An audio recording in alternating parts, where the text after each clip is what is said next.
Монгол улс одоо нийт хүн амын 1-10% нь илэгний хавдар, за илэгний хатуурлын шалтгаанд насралтаар ерөнхийдөө өндөрт явдаг. За тэгээд мөн илэгний хавдраар одоо сүүлийн 15 жил одоо Монгол улс одоо дэлхийн эрүүл мэндийн байгууллагын бол тэргүүлж байгаа.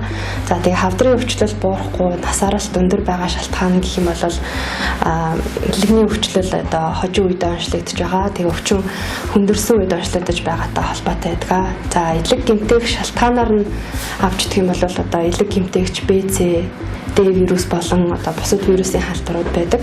За мөн архаг архиталт, за бодис салцааны хам шинж, удамшлын шалтгаантай, за хордлого, харшил, шимэгчийн шалтгаан тэмгүүд, за эмийн бодис, за мөн цусны замын өрөвсөл болон цусны замын одоо гажиг хөгжил зэрэг шалтгаанаас одоо олон шалтгааны улмаас илэг гэмтдэг байгаа. Илэгний хорт хавдар илэгний өрөвсөл үүсгэх одоо гол шалтгаан болохоор BC вирус байдаг. За BC вирусын халдвар дамжих зам гэх юм бол одоо баталгаагүй цусан бүтээгдэхүүн, за ариутгаагүй багаж хэрэгсэл, за дүү тариур, мис ажилбар хийлгэх, за тэгээд мөн одоо арсны бүрэн бүтэн байдал алдагдах, гоо сайхны мис ажилбарууд хийлгэх энэ болохоор чих цоолох, шивээс хийлгэх зэрэг багтдаг. За мөн халдвартай хүний одоо хувийн ариун цэврийн одоо хэрэгслийг хэрэглэх нь болохоор шүдний сайз, одоо хумсны хутга, за мөн сахлын хутга зэрэг орж байгаа. За мөн эхээс урагт дамжих халдвар гэж байгаа.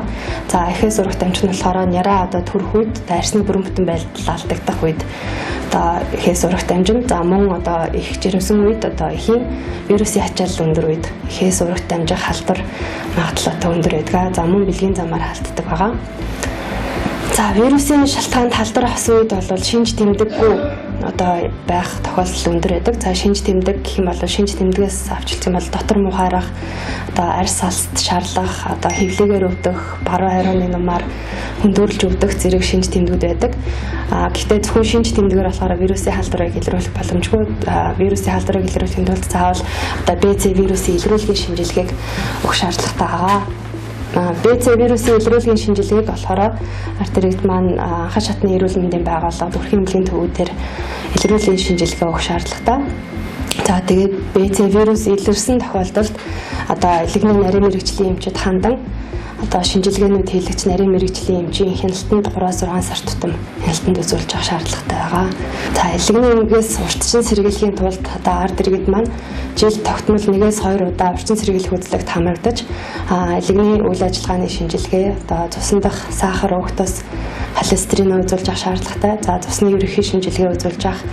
За мөн багжийн шинжилгээнээс гэх юм бол хэвлийн хитавийн шинжилгээнүүдийг эмнэлгээр хийлгэж авах шаардлагатай.